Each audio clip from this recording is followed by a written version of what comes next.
disebutkan oleh Sayyidina Ibrahim dalam doanya kepada Allah Ta'ala, wala tukhzini yawma yub'atsun yawma la yanfa'u malun wala banun illa man atallaha biqalbin salim.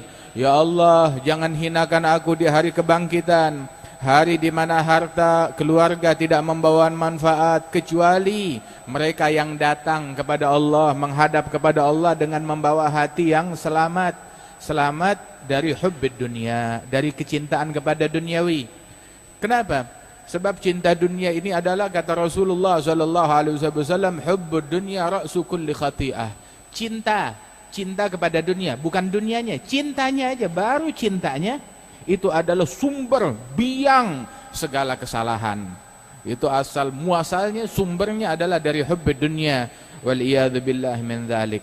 Karenanya itu, bersihkan hati kita dari hubbid dunia, dari cinta harta, cinta kedudukan, cinta penghormatan. Disebutkan bahwasanya apa itu dunia? Dunia itu bukan dinilai dari banyaknya harta, bukan dinilai dari tingginya jabatan, bukan itu masalahnya, bukan keberadaan itu semua. Banyak nabi-nabi yang hartanya banyak, banyak nabi-nabi yang juga sekaligus merangkap sebagai raja, sebagaimana Nabi Sulaiman. Akan tetapi yang jadi masalah itu ketika seseorang terobsesi untuk mencapai harta yang banyak atau jabatan yang tinggi, dan demi mencapai itu semua dia tinggalkan yang sunnah, dia tinggalkan adab, apalagi yang fardu dia telantarkan. Sehingga dikatakan apa itu dunia? Ad-dunya kullu ma yulhika 'anillah wa yuqi'uka fi ma'siyatih. Segala sesuatu yang membuat engkau lalai, lupa kepada Allah, menjebloskan engkau dalam kemaksiatan, maka itu adalah dunia. Manakala gara-gara hal tersebut ketinggalan jamaah, itu dunia sial. Gara-gara hal tersebut ketinggalan qiyamul lail, maka itu dunia yang membawa sial, wal iyadzu billahi min dzalik. Adapun apabila tidak membuatnya terlena dari salat, dari infak, dari jamaah, dari majelis, dari ilmu, bahkan justru apa yang dia punya dia infakkan di jalan Allah Subhanahu wa taala, maka itu bukan dunia, namun itu adalah bagian daripada akhirat. Saudara-saudara sekalian, Al-Imam Abdullah bin Al-Haddad itu dikenal sebagai faddahatud dunia. Dia punya satu qasidah, itu qasidahnya faddahatud dunia, yang mempermalukan dunia, nelanjangin hakikatnya dunia seperti apa. Itu beliau bilang, fi marukunu ila darin haqiqatuha kat-taifi fi sinatin wa dhilli min muzani daril ghurur wa ma'wa kulli murziyatin wa ma'dinil bus wal la'wa wal mihani az-zuru zahiruha wal ghadru hadiruha wal mautu akhiruha wal kaunu fi syatani tubidu ma jama'at tuhinu man rafa'at tadurru man nafa'at fi salif az-zamani innal ilaha baraha kay yamiza biha bainal fariqaini ahlil humqi wal fitani fadhul hamagati man ghadhalla yajma'uha yu'ani as-sa'ya min syamin ila yamani, sampai akhir qasidah tersebut. Dia bilang banyak orang-orang tertipu untuk meraih dunia yang pada hakikatnya itu adalah penuh tipuan, hanya sekedar mimpi belaka. Bagaikan mimpi belaka, dia kira punya duit banyak, punya harta banyak, punya jabatan tinggi, hatta idzam talau bishran bima dhafiru wa mukunu min ulaha ablaghal mikani nadahum hadhimul ladzat faqtahamu sublal mabat. Ketika mereka sudah puas, gembira, ngumpulin harta sebanyak-banyaknya, jabatan setinggi-tingginya, baru mau menikmati itu semua, puncak udah saya capai, berjaya, baru dia mau nikmati, Israel datang, ta'al sini, tiba waktumu. Mana dia? Menempuh jalan kematian, istana mereka, rumah mereka, jabatan mereka, kursinya nggak dia bawa ke dalam kuburan. Itu sebagian raja-raja kaum solihin daripada Daulah Uthmaniyah, sebagian raja mereka, waktu dia meninggal dunia, dia pesan sebelum meninggal, nanti kalau saya mati, tangan saya keluarin dari kurung batang ya, tangan saya keluarin dari kafan, keluarin dari kurung batang. Ini raja dari Daulah Uthmaniyah. Itu dia bilang, keluarin tangan saya dari kurung batang, biar digotong semua rakyat ngelihat tangan saya. Ditanya, kenapa? Biar orang tahu bahwa saya yang dulu kaya raya, jabatan tinggi, raja, pemimpin dunia, menguasai Eropa dan Timur Tengah, saya keluar dari dunia, tangan saya bawa apaan? Nggak bawa duit, nggak bawa ATM, nggak bawa cincin, nggak bawa apa-apun juga. Wahakadha. Itu Rasulullah sallallahu alaihi wasallam. Beliau mengingatkan kepada kita untuk tidak mengagungkan dunia. Apa yang mau kita agungkan daripada sesuatu dunia yang hina? Allah Ta'ala sejak menciptakan dunia, Allah tidak pandang nih dunia, nggak dilirik nih dunia. Kenapa? Rasulullah mengatakan ad-dunya mal'unah wa mal'unun ma fiha illa dzikrullah wa alim wa muta'allim. Dunia dilaknat, terusir dari rahmat Allah. Yang ada di dalamnya semuanya terusir dari rahmat Allah, jauh dari Allah, kecuali zikir, kecuali orang alim dan orang yang nuntut ilmu. Mudah-mudahan kita termasuk orang-orang tersebut. Amin ya rabbal alamin. Apa yang membuat kita terkecoh dari akhirat cuma gara-gara hal-hal duniawi, hal-hal yang sepele, hal-hal yang kecil, hal-hal yang hina, yang bikin orang jadi ribut, yang bikin orang jadi pecah belah, yang bikin orang sholatnya nggak khusyuk. Tahu nggak? Ya tahu. Qobliyah subuh, ya 2 rakaat qobliyah subuh. Berapa menit kita sholat qobliyah subuh? 3 menit, 4 menit. Sholat sunnah qobliyah subuh, Rasulullah bilang rakaatil fajr khair minad dunya wa ma fiha. 2 rakaat qobliyah subuh lebih baik dari dunia seisinya. Nih apa nih? Ini tisu kan? Ya, sapu tangan buat ngelap keringat kita. Habis itu ditaruh di mana nih tisu? Buang di tong sampah. Rasulullah bilang di dalam hadis, la mindilu sa'adin fil jannah khair minad dunya wa ma fiha. Sapu tangan yang digunakan Sa'ad bin Mu'adz di sorga untuk ngelap keringatnya lebih mahal dari dunia seisinya. Sapu tangan yang habis dia pakai dia buang lebih mahal dari dunia seisinya. Dalam Sahih Bukhari, la mawdi'u sauti ahadikum fil jannah khairun minad dunya wa ma fiha. Tempat gantungan cemeti. Dulu orang naik kuda bawa cemeti kan? Nah itu tempat gantungan cemeti. Kalau sekarang gantungan kunci, itu di sorga tempat gantungan cemeti lebih mahal dari dunia seisinya. Lebih mahal dari dunia seisinya. Demi cuma harta atau jabatan atau tahta, berapa sih yang ente kuasain? Ya, oh saya menguasai 1 kota, 1 provinsi, 1 negara. Katakan ente menguasai dunia seisinya. Berapa lama? 5 tahun, 10 tahun, seumur hidup. Katakan ente kuasai 1000 tahun. Tapi gara-gara itu semua ketinggalan sholat jamaah 1 kali, wallah sial, wallah rugi, wallah nggak ada gunanya itu semuanya. Waliyadzubillah min dzalik. Ya ayyuhal insan, ma gharraka bi rabbikal karim alladzi khalaqaka fasawwaka fa'adalak fi ayyi suratin ma syaa rakabak. Apa yang menipu engkau dari Allah? Jabatanmu, hartamu, engkau kira itu berharga? Engkau kira itu mulia? Tahu gak kadar dunia di mata Allah seperti apa? Rasulullah bilang dalam hadis, "Lau kanatid dunya ta'dilu 'indallah janaha ba'udah ma saga kafiran minha syarbata ma." Seandainya dunia di mata Allah sebanding dengan selembar sayap nyamuk di mata manusia. Selembar sayap nyamuk di mata kita harganya kayak bagaimana? Ya, kita cari, kita pungutin, kita kumpulin. Nggak ada. Nggak ada harganya, nggak kita lirik itu selembar sayap nyamuk. Katakanlah seandainya dunia di mata Allah sama kadarnya seperti selembar sayap nyamuk di mata manusia, niscaya Allah tidak akan memberikan nikmat dunia itu kepada orang kafir seteguk air pun juga. Tapi karena dunia ini hina, lu ambil, lu makan, lu telan.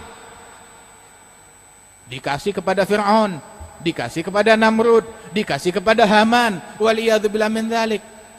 Sebab innallaha yu'ti dunya liman yurid wa man la yurid wa la yu'til akhirah illa liman yurid. Allah ngasih dunia, yang mau, yang enggak mau ambil tuh dunia. Tapi akhirat cuma dikasih akhirat mahal, dikasih kepada orang-orang yang mencarinya saja. Ad-dunya darun liman la daralah wa malun liman la mala lah wa laha yajma'u man la aqla lah. Dunia adalah rumah buat orang yang di akhirat enggak punya rumah. Yang di akhirat nggak punya rumah, lu ambil dunia sebagai istanamu. Harta, dunia adalah harta buat orang yang di akhirat nggak punya harta. Dan yang terobsesi ngumpulkan dunia adalah orang yang di mata Allah nggak punya akal. Waliyadzubillah, nggak punya akal di mata Allah Subhanahu Wa Taala. Karenanya Allah ciptakan dunia itu untuk apa? Untuk siapa? Untuk apa Allah Ta'ala ciptakan dunia? Allah ciptakan dunia sebagai alat uji, alat tes. Liyabluwakum, untuk nguji kalian, untuk ngetes kalian. Siapa yang amalannya paling baik? Allah untuk menciptakan dunia sebagai alat tes antara orang pintar dengan orang bodoh. Orang pintar dengan orang bodoh. Siapa orang bodoh? Orang bodoh yang menghabiskan waktunya untuk ngejar itu dunia, nyari itu dunia, ngumpulin itu dunia sebanyak-banyaknya, menganggap antal maksud, engkau adalah tujuan utama, engkau adalah puncak harapan saya. Waliyadzubillahi min dzalik. Nah itu dia. Tanafasuha a'tauha gawalibahum ma'al gulub fayalillahi min ajabi. Mereka rela korbankan jiwa, raga, hati, agama dikorbankan cuma dunia. Demi mencapai dunia. Semuanya dia jual untuk pencapaian terhadap duniawi tersebut. Padahal di mata Allah Ta'ala itu kecil, nggak ada apa-apanya, nggak ada harganya. Wa Rasulullah Sallallahu Alaihi Wasallam pernah ditawarkan, ya, ini kurangin dakwahmu sedikit, ya, jangan dakwah ke jalan Allah Ta'ala. Apa imbalannya? Kita kasih jabatan, kami jadikan engkau rajanya Arab, kami kumpulkan harta hingga engkau menjadi orang Arab yang paling kaya, kami nikahkan engkau dengan wanita yang cantik-cantik semuanya yang kau mau. Nabi bilang kagak mau, jangan lagi dunia, taruh bulan di tangan kanan, taruh matahari di tangan kiri, saya nggak bakalan mundur dari dakwah ini, kata Rasulullah Sallallahu Alaihi Wasallam. Nabi pernah ditawarkan untuk nih gunung dijadikan tuh gunung emas. Nabi bilang nggak mau, saya lebih memilih sehari lapar sehari kenyang, kata Rasulullah Sallallahu Alaihi Wasallam. Tahu gak di rumahnya Nabi Muhammad 2 bulan berturut-turut nggak ada api yang nyala, api kompor nggak nyala di rumahnya Rasulullah Sallallahu Alaihi Wasallam. 2 bulan berturut-turut makannya cuma korma sama air putih. Sallallahu Alaihi Wasallam. Wahakadha, apa jadi hina Nabi Muhammad? Tahu gak Rasulullah 13 tahun ditindas? Tahu gak Rasulullah Sallallahu Alaihi Wasallam diperangi? Tahu gak Rasulullah merasakan kesulitan, kepahitan, mau makan aja susah, diasingkan di Syi'ib Bani Hashim, diboikot di sana, sehingga mereka cuma memakan dedaunan. Tapi Nabi Muhammad nggak ngeluh, Nabi Muhammad nggak protes akan hal tersebut, bersabar Sallallahu Alaihi Wasallam. Tujuannya bukan dunia, bukan untuk mengejar jabatan, bukan untuk mengejar harta, bukan untuk mencapai daripada hal-hal duniawi, tidak, tetapi untuk mencari ridhanya Allah Jalla Jalaluhu Ta'ala Azamatuh. Dulu Al-Imam, tadi Syekh Ridwan cerita Al-Imam Al-Husain Ibn Syekh Abi Bakar bin Salim. Hadal Habib Husain Ibn Syekh Abi Bakar bin Salim yang hidup sekitar 400 tahun yang lalu. Itu beliau satu kali tuh raja sultan ya, datang, ya, dari Sewun, dia datang ke Inat. Mau ngapain datang ke Inat? Dia udah bilang sama penjaga istana, nanti malam, ya, kalau malam-malam ada perempuan berkerudung keluar, udah jangan tanya macam-macam, lepasin aja.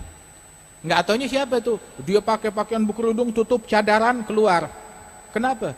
Dia mau pergi ke Inat, mau ziarah Al-Habib Husain Ibn Syekh Habib Bakar bin Salim untuk omongan penting pribadi. Datang sampai di Inat, ketemu Sayyidina Husain Ibn Syekh Abi Bakar bin Salim. Begitu ketemu, langsung dia bilang, ya Imam. Sayyidina Husain tahu ini sultan, salat subuh di sini ada apa? Dia bilang, saya mau taubat, bantu saya. Bagaimana? Ini sekarang khalas, ini istana saya, kerajaan saya, jabatan presiden saya berikan kepada engkau. Ambil buat kamu mau pakai sendiri, kamu jadi presiden, atau kamu berikan kepada anak-anak kamu, atau murid kamu, atau siapapun kamu mau, ambil dah. Saya nggak kuat, saya serahkan kepada engkau. Kemudian Sayyidina Husain Ibn Syekh Abi Bakar bin Salim, beliau bilang, "Lau kanatil imarah tasluh lil hamir, la nardaha li hamirina." Seandainya kekuasaan, jabatan bisa dipikul oleh keledai, saya nggak tega membebani keledai saya dengan jabatan tersebut. Keledai saya, yang saya sayangi, saya tunggangi, saya nggak tega saya pikulkan tanggung jawab jabatan yang besar itu hari kiamat. Kasih kepada orang lain. Habis bagaimana? Berikan kepada sepupumu, keluargamu yang kira-kira orang soleh, taqwa, kamu serahkan kepada dia.